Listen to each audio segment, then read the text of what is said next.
1 जनवरी से देश में लागू हो जाएंगे नए नियम। नहीं जाना तो खराब हो सकता है आपका पूरा साल। जी हां, नया साल शुरू हो चुका है। ऐसे में देश में कुछ नए नियम भी लागू हो गए हैं जिन्हें आपको जानना बेहद जरूरी है। क्या होंगे वो नए नियम, जानिए हमारे इस वीडियो में। नए साल की शुरुआत हो गई है। नए साल में हर किसी के नए सपने होते हैं। हर कोई चाहता है कि वो बीती बातों को छोड़कर नए साल में कुछ नई शुरुआत करे, लेकिन उसके लिए जरूरी है कि आपको पता हो कि नए साल से देश में क्या क्या बदलने वाला है, क्योंकि अगर आपको नए नियमों की जानकारी ही नहीं होगी तो हो सकता है कि आपका पहला महीना ही खराब हो जाए। इसलिए हम आपसे कहेंगे कि आप हमारा ये वीडियो अभी शेयर कर दीजिए ताकि हर किसी को पता चल सके कि नए साल यानी 1 जनवरी से देश में क्या क्या बदलने जा रहा है। तो हम आपको बता दें कि नए साल पर सबसे बड़ा बदलाव बैंक में होने जा रहा है। इसलिए अगर आपका बैंक में खाता है तो सबसे पहले अपनी केवाईसी करवा लें। इसके लिए आपको बैंक में अपना आधार कार्ड और पासबुक लेकर जानी होगी। सरकार का आदेश है कि अब हर किसी को 12 महीने में एक बार अपनी केवाईसी जरूर करवानी होगी, वरना आपका अकाउंट फ्रीज कर दिया जाएगा। इसके अलावा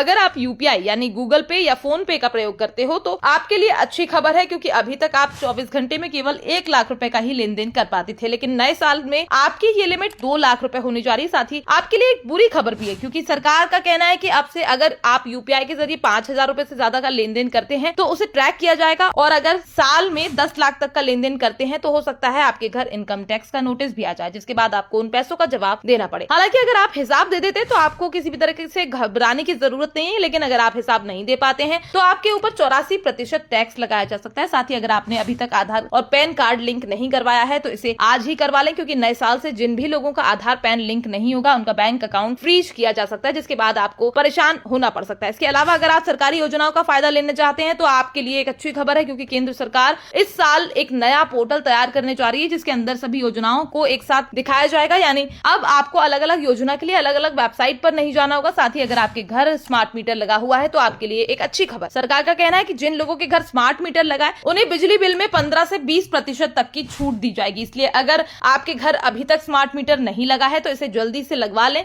हालांकि ये छूट कब तक दी जाएगी इसके बारे में कोई जानकारी नहीं दी गई है। इसके अलावा अगर आप पान मसाला या गुटखा वगैरह खाते हो तो आपके लिए बुरी खबर है, क्योंकि सरकार इनके ऊपर ज्यादा टैक्स लगाने की तैयारी कर रही है। माना जा रहा है इस साल के बजट सत्र में इसका ऐलान किया जा सकता है। जैसे हम आपको बता दें, पान मसाला और बीड़ी सिगरेट जैसी चीजों पर अभी सरकार 40% टैक्स लेती है। ऐसे में हो सकता है कि अब इसे सीधा 50% कर दिया जाए। इसलिए हम तो आपसे यही कहेंगे कि अगर आप अपने पैसों और सेहत को लेकर थोड़े भी संजीदा हैं तो आज से ही इन चीजों को छोड़ दीजिए, क्योंकि इनसे केवल सरकार और इन्हें बनाने वाली कंपनियों को ही फायदा होता है।